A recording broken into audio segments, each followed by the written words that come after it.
Сәлем достар, барлықтарыңызға менің каналыма қош келдіңіздер. Бүгін сіздерге реклама жіберуді көрсетемін. Бұл бізде AdWords менеджер, осы кабинетке кіресіздер, создать деген батырманы бассаңыздар, сіздерде бізде жалпы рекламаның осындай целдері бар, 6 түрлі цель бар. Узнаваемость деген бар, охватқа жіберетін трафик, вовлеченность, лиди, приложение. Поддержание приложение деген бұл приложениелерге жіберетін рекламаның түрі, продажа деген бар, Қазір вовлеченностьпен жіберіп көреміз. Вовлеченность деген ол тікелей клиент сізге WhatsApp-қа жазады. Егер WhatsApp-қа заявкалар түсіп, сізден сұрағанын қаласаңыз, онда сразу осы вовлеченность целімен жібересіздер. Продолжитті басамыз. Келесі бізде осы жерде қараңыздар, созданная ручную деген таңдайсыздар. Өйткені біз ручная настройканы таңдаймыз, кейбір жерлерін алып тастаймыз. Продолжить дегенді басамыз. Бізде мінекей осындай 3 компания ашылады. Компания, группа объявлений және объявление бөлімі. Осыларды толтырып рекламамызды жібереміз.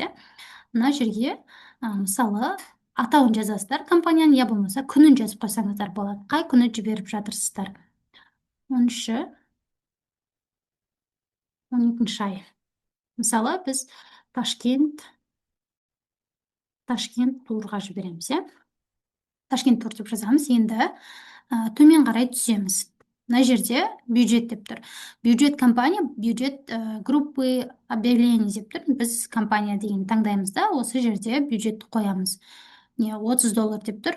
Бұны алып тастайсыздар да. Күнделікті $10, $10 жоғары $15, $20 жіберген дұрыс. Міне көрдіңіздер ме, $10 деп қойған кезде уже мынандай не шығарды. Результатыңыз төмен болады деп, бұдан $10 да жоғары қойыңыз деп шығарып тұр. Сол үшін $15 деп көрейік. Келесі төмен қарай түсесіздер. Болды. Енді далее деген батырманы басамыз. Біз уже мына бірінші компания бөлімін толтырып болдық. Екінші, қараңыздар, мына жерге келді, группа объявлений бөліміне түсті. Бұл жерде біз аудитория таңдаймыз. Бұл жерге жазып қойсаңыздар болады. Қай қалаға жібересіздер? Алматы. Болмаса кез келген атау жазсаңыздар болады. Название группы объявления. Мына жерде местоположение бізде место назначения для сообщений деп тұр. Бұл осылайнан тұрады, өйткені бізге сообщение болып жазған керек, переписка болғаны керек. Страницы да мына жерде Facebook'тағы страницаларыңызды таңдап аласыздар. Мына жерде біз енді мына жерде қараңыздар, место назначения для сообщений. Қай приложениеге сіздерге сообщение жазсын. Бізге көбіне WhatsApp ыңғайлы болғандықтан тек қана WhatsApp'ты қалдырамыз. Сол үшін мына жерде мессенджерді и Instagram'ды алып тастайсыздар. Тек қана WhatsApp'ты ғана қалдырамыз. Келесі төмен түсеміз. Мына жерде бюджет и график деген бар. Бұл жерде бюджетті өзгертсеңіздер болады, лимит қойсаңыздар болады. И запланировать етіп қойсаңыздар болады. Мына жерде дата началасын қоясыздар, или сосын мына жерде аяқталатын күнін. Мысалы, 5 күнге жіберем, 4 күнге жіберем десеңіз, мына жерде 13 декабрь күні сағат нешеде реклама жүріп бастағанын қалайсыз. Соны жазасыз мына жерге сағатын. Одан кейін қай күні рекламаны тоқтатқыңыз келеді. Мысалы, 13 жібердіңіз, мына жерге 20, 13, 14, 15, 16, 17-сі. 5 күнге жіберем десеңіз, 17-сі деп. 17-сін таңдап қоясыз, 17-сі күні сағатын таңдайсыз, сол күні реклама автоматом өшіп қалады. Я болмаса, дата жаңағы завершение қоймай қойсаңыздар болады. Кез келген уақытта рекламаны сөндіре аламыз, қолмен. Келесі бізде аудитория бөлімі. Бұл жерде төмен қарай түсеміз. Мына жерде местоположение деген жерде Қазақстан деп тұр. Бұны егер бір ғана қалаға жіберетін болсаңыздар, өзгертсеңіздер болады. Мысалы, Нұр-Сұлтан деп қойсақ болады, Тағы да Нұр-Сұлтанға және Алматыға көрсету керек болса, рекламаны осылай Алматы, Нұр-Сұлтан деп белгілеп аласыздар. мына жерде 40 километр деген бар. Бұны Алматы қаласы және плюс 40 километр деп қосылып тұр, иә. Бұны только текущий город деп қойсаңыздар болады. Астананы да солай қойсаңыздар болады. Только текущий город, я болмаса мына жерден жаңағы 40 километрден азайтып қойсаңыздар болады. Астанаға мысалы Қосшыда көрінсін, не көрінсін десеңіздер, осылай 29 километр деп, 20 километр деп өзгертіп қойсаңыздар болады. Төмен қарай түсеміз. Мына жерде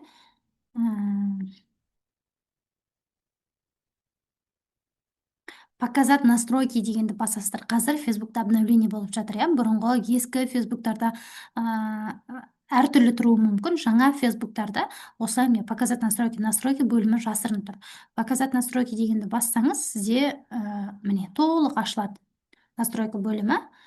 Бұл жерден мысалы пользовательский аудитория таңдайтын болсаңыз, мына жерден таңдап қоясыз. Бар болса егер.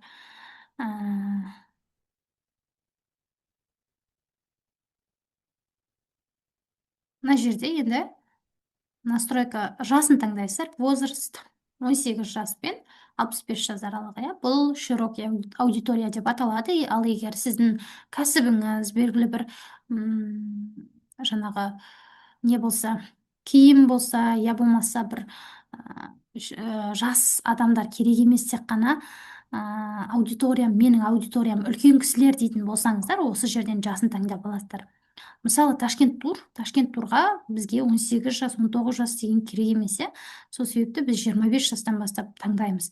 25 жастан бізге 60 жасқа дейін, 55 жасқа дейінгі әйел адамдар керек. Мына жерде пол деген жерден женщины деп таңдаймыз. Детальный таргетинг деген бар. Бұны қоссаңыздар болады. Бұл не үшін? Бұл интерес, қызығушылықтарын таңдайсыздар. Бұны қоспай жіберуге де болады, қосып жіберулеріңізге де болады. Мысалы, мынау қаламды басасыздар да, мына жерде несін жазасыздар. Мысалы, Ташкент турға жіберейін деп тұр. Ол бізде сауда тур, иә. Сол үшін не таңдаймыз? Міне, онлайн покупки деген таңдаймыз. Одежда. Сосын не бар тағы да?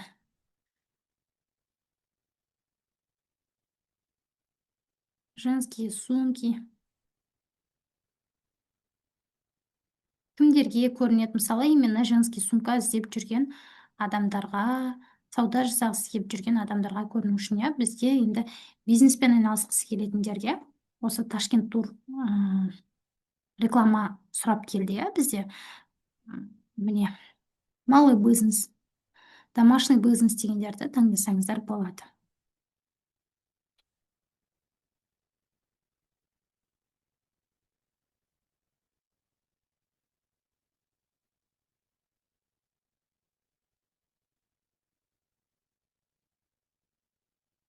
Малый и средний бизнес.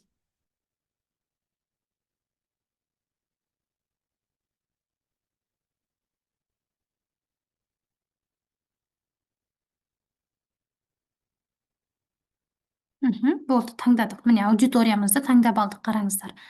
Біз аудитория, мына жерде біз местоположение таңдадық, иә. Қазақстан, Алматы, Нұрсұлтан қалаларына көрсетеміз.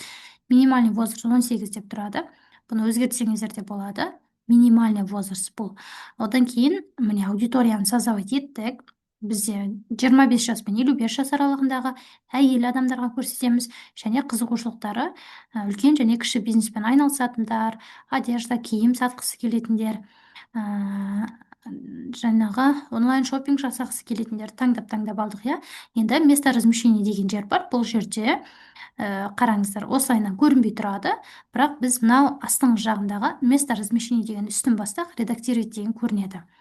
Осы редактировать дегенді басасыздар, сосын выбор место размещения вручную деген таңдаймыз. Неге? Өйткені біз тек қана Инстаграмға ғана жібереміз, иә. Мына жерде платформа деген жерде бізге қай жерге реклама жіберуді көрсетіп тұр. Бізге WhatsApp керек емес, біз WhatsAppқа реклама жібермейміз, иә.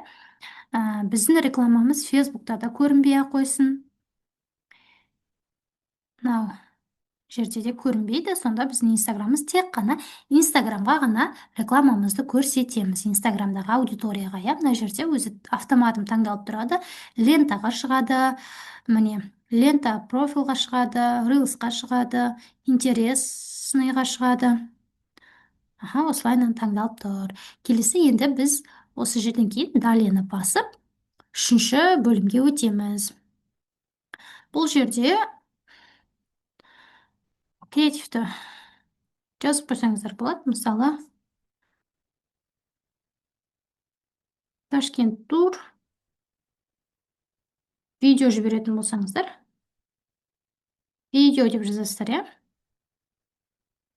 Енді төмен қарай түсеміз. Мына жерде настройки рекламы деген жерде одно изображение или видео деп тұр. Осылайынан тұрады.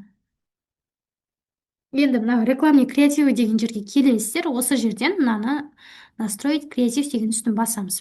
Сол кезде рекламное изображение или видео деп шығады. Егер фото ғана жіберетін болсаңыздар, осы изображение дегенді басасыздар. Ал видео жіберетін болсаңыздар, мынау видео реклама дегенді басасыздар. Сосын сіздерде осылай болып ашылады. Мына жерде қараңыздар, инстаграмдағы видеоны осы жерден жіберсеңіздер болады. Ал егер өзіңіздің арнайы дайындап түсіріп қойған видеоңыз болса, оны ноутбукқа жүктеп аласыз. Одан кейін барып мына загрузить дегенді бассаңыздар, осы ноутбуктың ішінде жүктеген фото, видеоларыңыз осы жерден шығады. Енді осы жерден басып таңдайсыздар. Видеомыз загрузка болғанша күтесіздер. Загрузка болғаннан кейін жап-жасыл болып шығады. Мына жерде толып загрузка етілу керек видеоларыңыз.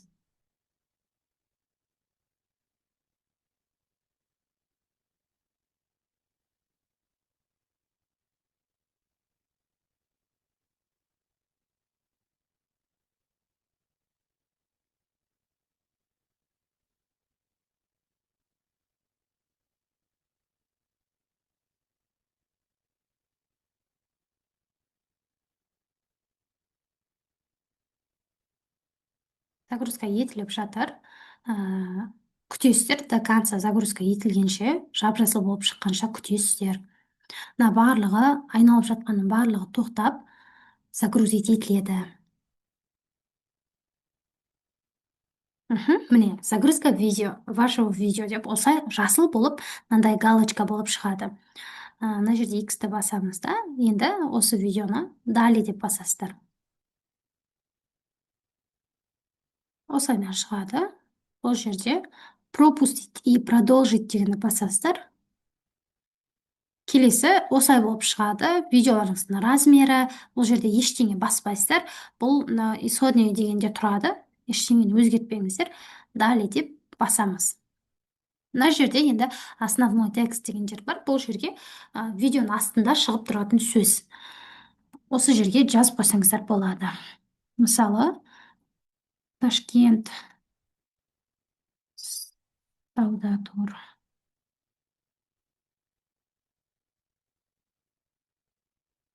Турға жазылып үлгеріңіз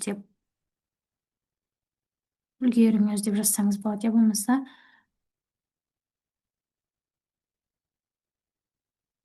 жазылу үшін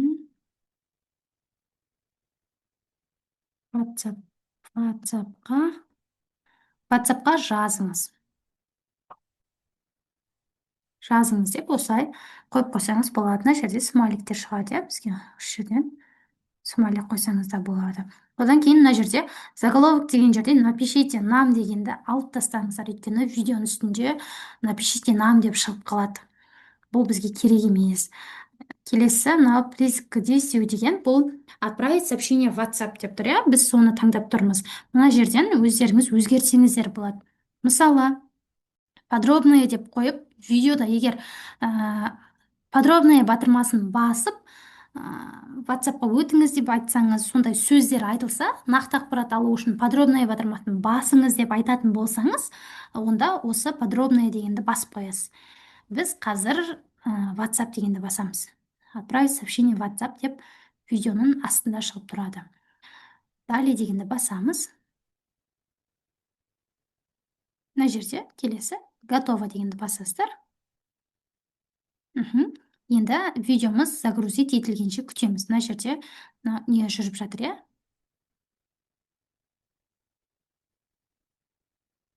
Ага, все изменения сохранены. Болды. Мына жерде мынандай шығып қалды. Текст на вашем видео может быть закрыт деген. Бұл ештеңке қылмайды, бұл тұра береді.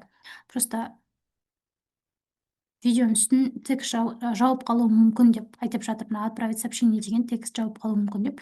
Бұл ештеңке қылмайды, ешқандай кедергі жасамайды. Келесі төмен түсесіздер, төмен түсеміз. Мына жерде енді конструктор чатов деп тұр, иә? Осы жерде кіреміз. Мына редактировать деген батырманы басасыздар. Бұл жерде бір шағын сообщение, иә? Сізге біз мына жерде осылай орысша қалдырсаңыз да болады. Здравствуйте, чем мы можем вам помочь деп. Я болмаса, сәлеметсіз бе, мен сізге қалай көмектесе аламын деп жазып қойсаңыз болады. Сәлеметсіз бе деп жазып қойсаңыз болады.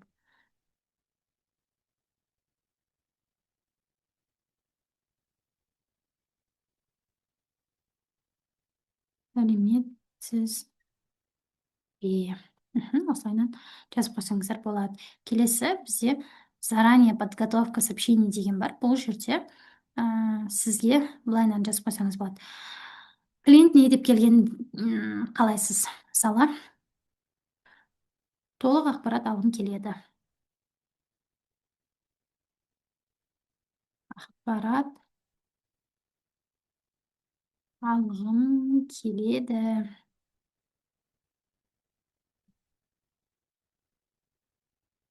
Толық ақпарат алғым келеді. Мына жерде тағы да қоссаңыздар болады. Бірнеше жауап қылып. Мына жерге даже автоматический ответ жазып қойсаңыздар болады. Хочу узнать больше деп тұр, иә? Осылай орысша қалдыра берсеңіздер де болады. Толығырақ білгім келеді деп. Болмаса қазақша жазып қойсаңыздар да болады. Мына жерге мысалы толығырақ ақпарат білгім келеді деп жазып, астына автоматический ответ қойып қойсаңыздар болады. Өйткені сіздер бір жауап бере алмай қалған кезде, я болмаса ұйықтап жатқан кезде, ол өзі клиент келген кезде жауап беріп тұра береді. Толық